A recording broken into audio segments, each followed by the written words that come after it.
Olá, querido, muito bem-vindo aqui. Eu sou o pastor Rafael Jesus, sou o pastor da Igreja Batista de Lagoinha, em Belo Horizonte. Estou aqui com vocês falando um pouquinho sobre a matéria Deus Pai. Essa matéria é tão profunda, é tão importante, é tão maravilhosa. Deus ele tem me chamado durante esses dias, esse tempo, para explicar um pouquinho melhor e aprofundar esse conhecimento que nós temos dessa figura que é o Deus Todo-Poderoso. Nós vamos falar um pouquinho aqui, tenho certeza que vamos aprofundar isso aqui. Se você não me conhece, eu queria muito estar com vocês pessoalmente. Dou graças a Deus porque Deus ele fez essa ferramenta online, essa ferramenta do curso que é maravilhosa para que a gente possa chegar em outros lugares que nós não chegaríamos. Deus abençoe a sua vida. Qualquer coisa você precisar, por favor, mande aí um e-mail para Marcela, para quem for aí para falar comigo. Mas a gente vai falar então da profundidade do conhecimento do Deus Pai, o Deus Todo-Poderoso. Essa matéria, ela vai ter alguns princípios ali. O conhecimento de Deus é algo sempre muito ontológico, né? Sempre emanente, é sempre transcendente, é algo muito gigantesco. Então a gente vai trazer alguns pontos principais para o entendimento de quem Deus é, para o entendimento do que Ele faz, para o entendimento principalmente do caráter dEle. Eu espero que seja uma matéria tão transformadora quanto foi na minha vida. Eu me formei também no seminário, eu sou formado em teologia, e essa foi uma das matérias que mais chacoalhou a minha existência, porque eu achava que eu conhecia Deus. Eu achava que eu conhecia Ele. Eu sou cristão, nascido e criado como cristão, então eu falava, nossa, conhecendo a Deus, como assim? Eu conheço. Mas, na verdade, a gente percebe o quanto o nosso conhecimento é pouco perante aquilo que Deus tem. Então, eu não acredito aqui que a gente, numa matéria, a gente vai acabar com todo o conhecimento do que tem para saber sobre Deus. Mas eu acredito que eu vou dar um bom norte para vocês, um bom destino para que vocês continuem caminhando a partir disso, tá bom? A primeira coisa que eu quero ler com vocês é logo na sua primeira aula aí, a gente vai falar de quem Deus é, o nome de Deus e a paternidade de Deus. Eu espero que a gente consiga trazer esses 3 pontos em todo o decorrer dessa matéria de maneira mais aprofundada. Eu vou seguir a apostila aqui, dentro dos pontos da apostila, é claro, mas eu não vou me ater só à apostila, é óbvio, né? Porque você já tem um conhecimento da apostila aí. Eu quero me aprofundar além daquilo que a apostila traz, para que a gente tenha um conhecimento muito mais preparado, tá bom? Logo no começo aí, você pode ver aí no ponto 1, quem Deus é, quem é Deus, na verdade, e aí vai trazer os Salmos 41, Salmos 41, 1. Diz o tolo em seu coração, Deus não existe, todas as suas atitudes são corruptas e abomináveis, não há quem faça o bem. A prova da existência de Deus, que a própria apostila traz, é que o bem pode ser provado exatamente pela existência do mal. Se o mal existe, ele existe por causa do bem. Se o mal existe, existe porque é o contrário do bem. De maneira filosófica, a gente percebe que a existência de Deus é muito comprovada porque nós vemos exatamente que o mal tem sido império aí fora. Se o mal existe, o que nós podemos ver aqui na Terra de maneira tão palpável, logo, o contrário do mal, o bem, também existe. Esses argumentos eles podem ser divididos na teologia como cosmológicos, teleológicos e também ontológicos. Aqui na sua apostila, ela declara que o argumento cosmológico declara que a própria existência do mundo, o cosmo, aponta para uma primeira causa, ou para um criador que trouxe a existência. Então, o que é o cosmológico? Logo, se o cosmo existe, se o universo existe, se tudo existe, Deus existe. Porque logo, se tudo isso tem propósito, tem que ter um ser que deu propósito a isso tudo. Ou tudo seria simplesmente sem propósito. Se cada parte do universo, cada planeta do universo tem o propósito de manter a vida na Terra, gente, no nosso cosmo, na nossa galáxia, né, o nosso sistema solar, ele tem, todos os planetas do nosso sistema solar, eles não têm vida, certo? cientificamente comprovado que no nosso sistema solar o único planeta que tem vida é a Terra, certo? Então, para que Marte existe? Para que Júpiter existe? Saturno existe? Urano existe? Para que todos esses planetas existem? Aparentemente, a única motivação e o único propósito para que esses planetas existem é para compartilhar ou até ajudar a vida na Terra.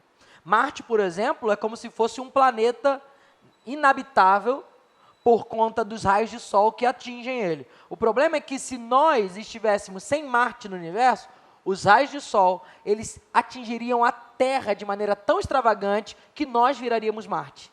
Marte é como se fosse um escudo para a Terra dos raios solares. Quando a gente vai ver, por exemplo, Júpiter, a gente vai ver Urano, que são os maiores planetas do nosso sistema solar. Por exemplo, Júpiter é quase 16 vezes maior que a Terra. Então, o que a gente percebe é que, tanto Urano quanto Júpiter, a ciência chama eles de gigantes gasosos. O que quer dizer isso, Rafael? Quer dizer que eles são como seguranças da planeta Terra. São gigantes que atraem para si as maiores chuvas de meteoros, que estão num lugar tão oportuno que, se eles estivessem mais próximos da Terra, eles repeleriam a Terra. Quer dizer, eles jogariam a Terra no Sol. Se eles estivessem mais distantes da Terra, a sua força gravitacional sugaria a Terra. Você está entendendo isso aqui? Eles estão no lugar preciso para que a Terra esteja no lugar preciso para gerar vida. Sabe os anéis de Saturno, que a gente tanto fala? Eles funcionam como um campo magnético tão forte que atrai para eles a maioria dos asteroides e meteoros. Aqueles anéis, na verdade, são formações rochosas, aquilo que a gente chama de lixo espacial. E por que a Terra não é atingida? Simplesmente porque os anéis de Saturno trazem uma corrente tão magnética que atraem o lixo espacial. Querido, tudo parece no nosso sistema solar conspirar para que haja vida na Terra.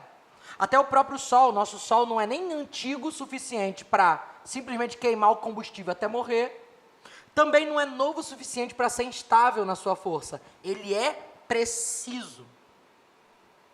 Se nós estivéssemos mais próximos do Sol, não existiria vida na Terra. Se nós estivéssemos mais longe do Sol, a Terra seria um gelo, seria um cubo de gelo, não existiria vida na Terra. Se a nossa Lua não estivesse exatamente milimetricamente onde está, se ela estivesse um pouco mais afastada de nós seríamos submergidos pelas águas. Se ela estivesse um pouco mais próxima de nós, as nossas águas seriam, ou melhor, se ela estivesse mais próxima, nós seríamos submergidos. Se ela estivesse mais afastada de nós, a nossa água não existiria a forma líquida. Você está entendendo? Todo o nosso sistema e cosmo parece ter um único só propósito. E esse propósito é a vida na Terra. Logo, se existe um propósito para todas as coisas, alguém tem que ter feito isso com propósito. De propósito. Não pode ser do nada. Então, o cosmológico é isso. O teológico sugere a complexidade exatamente de um relógio, né? Se alguém está ali, se tem um relógio rodando, é porque alguém deu corda, que alguém botou uma pilha, é que alguém botou uma bateria. O relógio nem se forma e nem anda sozinho. Então, na verdade, a versão mais famosa desse argumento, né, teológico, que é exatamente, se algo existe, existe porque alguém fez existir. Alguém deu início a isso. Imagina você passar por pelo Campo São Bento, em Niterói. Aí você está passando pelo Campo São Bento, aí você vê numa árvore um coração. Um R de Rafael e um F de Fernanda, que é minha esposa. E dentro desse coração, aí você passa por lá, o que você imagina? Ué, alguém passou por aqui e esculpiu um coração com R e F. Ou você pensa assim, você passa por lá e você vê, nossa, a ação dos ventos, as chuvas e os passarinhos bicaram essa árvore até que se formasse um coração com R e F. Olha, que coisa incrível. O que você imagina? Gente, se algo é feito, é porque alguém desenhou. Há um designer inteligente, há um projeto, há alguém que pensou nisso tudo. E o argumento moral. O que é o argumento moral? Defende que o senso humano de moralidade indica um governo moral que o universo... um governo moral do universo que nos responsabiliza por nossas ações. Quer dizer, a citação do argumento moral quer dizer que se a moral existe, é porque alguém estabeleceu isso. Porque não há moral sem Deus, quer dizer, sem um juiz que está acima de todas as coisas, julgando certo e errado. Se não há moral, se não há Deus, não há moral. E você pode perceber que isso é a maior verdade. Querido, ateu, Deus não existe e tal, não sei o quê. Você pode ver. Olha como é que o nosso mundo está amoral.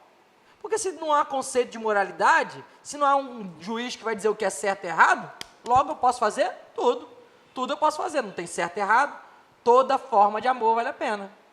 Você está entendendo? Todo jeito vale a pena. Tudo que faz sentir, faz sentido. Essas frases demoníacas da nossa atualidade. Se faz sentir, faz sentido. Não tem moral. Não existe um conceito de certo e errado. Só Deus trouxe moral. Então, se há dentro do homem, naturalmente, mesmo um homem caído, um conceito de fazer o certo e sabe o que é errado, se há um conceito moral no homem, dentro do homem, implícito ao homem, mesmo na queda, mesmo o homem vil, mesmo o homem pecador, se há um conceito é porque Deus colocou esse conceito. Deus é a moral. Sem Deus não há moral. Tá bom? E o conceito ontológico, que é o conceito mais utilizado, a gente vê na teologia Agostinho sendo um dos caras que vai defender esse conceito de maneira muito fiel, muito firme. É o conceito, um ser do qual nada maior pode ser concebido, e inclui o conceito humano geral do próprio Deus, sugere que ele realmente existe. O que é o conceito ontológico? É o conceito de que se algo maior não existisse, nós não poderíamos ser feitos, porque só algo maior faz algo menor. Igual não pode. Você percebeu que o homem faz muita coisa, mas não faz um outro homem? Ele não consegue fazer o tal do clone lá? Por que não? Porque você não consegue fazer algo igual, você só consegue fazer algo menor. É um conceito científico isso. Que você não projeta nada que seja maior do que você. Tudo que você consegue fazer é algo que seja menor do que a sua complexidade. Ainda que um homem construísse um robô, uma inteligência artificial que dominasse a Terra, sabe um Skynet da vida, um exterminador do futuro, ainda assim não seria complexo como o homem é. Porque o homem é um ser tão complexo, só o cérebro do homem é tão complexo que nenhum computador da Terra conseguiria fazer aquilo que o cérebro humano consegue fazer em tão pouco tempo, em tão rápido, e se atualiza toda hora e melhora a cada segundo. Meu Deus do céu. O conceito ontológico, então, é que se algo maior, esse ser maior, pode ser concebido, então está implícito em nós. Logo, a adoração é algo que nós fomos nascidos para ter. Logo, ele existe. Por exemplo, se você pega uma criança de, sei lá, de 10 anos de idade, 9 anos de idade, e taca numa ilha deserta e fica lá 30 anos sem ir lá, quando você volta para lá, essa criança vai estar adorando alguma coisa. Ela vai ter levantado um poste para adorar, ela vai estar adorando a luz, o sol, ela vai estar adorando o mar, ela vai estar adorando, ela vai estabelecer um Deus para ela. Por quê? Porque o conceito de Deus está implícito no homem. O homem nasce já com o conceito de eterno, de algo maior, de algo que deu sentido à vida. E nesse sentido de fantasia que a gente já nasce, que crê nas coisas sobrenaturais de uma maneira muito mais fácil, a criança, se isso existe, se esse conceito natural, se Deus é tão natural ao homem de crer, logo ele existe de verdade. Por isso que essa matéria, conhecendo a Deus, é tão importante para os nossos dias. Essa matéria, ela vai desmistificar esse Deus que não é acessível a nós, e ela vai trazer Deus para perto. Um Deus de adoração, um Deus de se prostrar, um Deus que a gente precisa caminhar com Ele, um Deus que Ele se atém às nossas necessidades, um Deus relacionável, um Deus que nos deu privilégios, que nos dá bênção, um Deus maravilhoso. Esse é o conceito do nosso Deus. Essa é a resposta que nós precisamos. A palavra vai dizer que Deus, ele é onisciente, onipotente, onipresente. Ele é santo. E esse conceito de santidade, a Bíblia vai explicar constantemente, porque parece que a gente não consegue entender. Santo quer dizer separado, mas separado não quer dizer excluído. E é isso que a gente confunde. Quando nós falamos que nós somos santos, muitas vezes nós achamos que nós somos excluídos de tudo aquilo que é natural do homem, tudo aquilo que deveria ser da humanidade, tudo aquilo que deveria ser natural ao homem. A verdade, querido, é que santidade não é estar alheio à natureza humana, não é estar alheio a tudo que o homem está fazendo, não é estar alheio a nosso convívio social. Ser santo é estar separado dentro desse lugar. O conceito de santidade de Deus é exatamente essa. Ele é puro e ele é santo. Quer dizer, ele não se corrompe, ainda que esteja vendo todas as coisas, ainda que esteja a humanidade dessa forma, ele não corrompe o seu ser por causa do entorno. Ele é santo. Santo quer dizer que você não é produto do meio. Santo quer dizer que você está no meio de algo e transforma isso ou é inabalado por isso. Quer dizer, ou fica inabalável quanto a isso. Então, ser santo é não me corromper com o mundo, se possível, transformar o mundo, mas se não possível, permanecer inabalável em quem eu sou, na minha identidade. Esse é Deus. Deus é inabalável, ele é santo. O conceito de onipotência, deixa eu fazer como a apostila está aí, né? O conceito de onisciência, né? Quer dizer que Deus sabe de todas as coisas. O saber de todas as coisas é muito interessante. Por quê? Porque Deus, ele sabe de todas as coisas, porque todas as coisas para Deus são uma coisa só. Rafael, você só complicou mais a história. O que quer dizer isso? Quer dizer que Deus é eterno. E o conceito de eternidade é uma linha temporal só. Para nós, esse conceito eterno é tão difícil de entender. Fica mais fácil da gente entender. Entendendo que Deus, passado, presente e futuro, para Deus é a mesma coisa. Deus não está no passado, não está no presente, não estará no futuro. Ele está, estaticamente, nos três tempos. Ele está totalmente... Gente, isso aqui é muito loucura. E por isso, ele sabe de tudo. Ele sabe quando você nasceu, ele sabe do que você está fazendo, e ele sabe quando você vai morrer. Ele sabe de tudo, porque o tempo para Deus é uma coisa só. Para nós, esse conceito de passado, presente e futuro é algo muito estabelecido. Nós sabemos o que é passado, nós sabemos o que é presente, sabemos o que é futuro. Mas para Deus, tudo é passado. Tudo já aconteceu. Tudo já foi feito. Todas as coisas já passaram. Então é muito louco, né? A gente não consegue realmente alcançar o que seria a onisciência. Ele sabe de todas as coisas. Nada está oculto diante de Deus. É isso que a palavra diz. Nada está oculto diante de Deus. Ele é onisciente. Deus também é onipresente. Onipresente também salta desse mesmo lugar, mas da perspectiva de que Deus se move em todo tempo e espaço. Sabe? Deus não tem limitação física. Ele não está presente simplesmente como um jumper, né? Como como é que é o nome disso? Como um teleportador. Não, ele não está presente lá aqui, daqui a pouco ele está lá, daqui a pouco ele está lá. Não é esse o conceito de Deus onipresente. O Deus onipresente quer dizer que ele está literalmente em todos os lugares. Ele está aqui na igreja, quando ele está lá no barzinho, quando ele está lá na casa do fulano de tal, quando ele está lá no Azerbaijão, do mesmo jeito que ele está lá na Suécia, ele está em todos os lugares. Por quê? Porque Deus é maior. Deus é transcendental. Deus é emanente. Deus está em todos os lugares e se move de maneira total. A palavra de Deus vai dizer que a voz dele ecoa por toda a terra. Os seus olhos investigam, né? Veem toda a terra. Seus olhos de fogo veem toda a terra.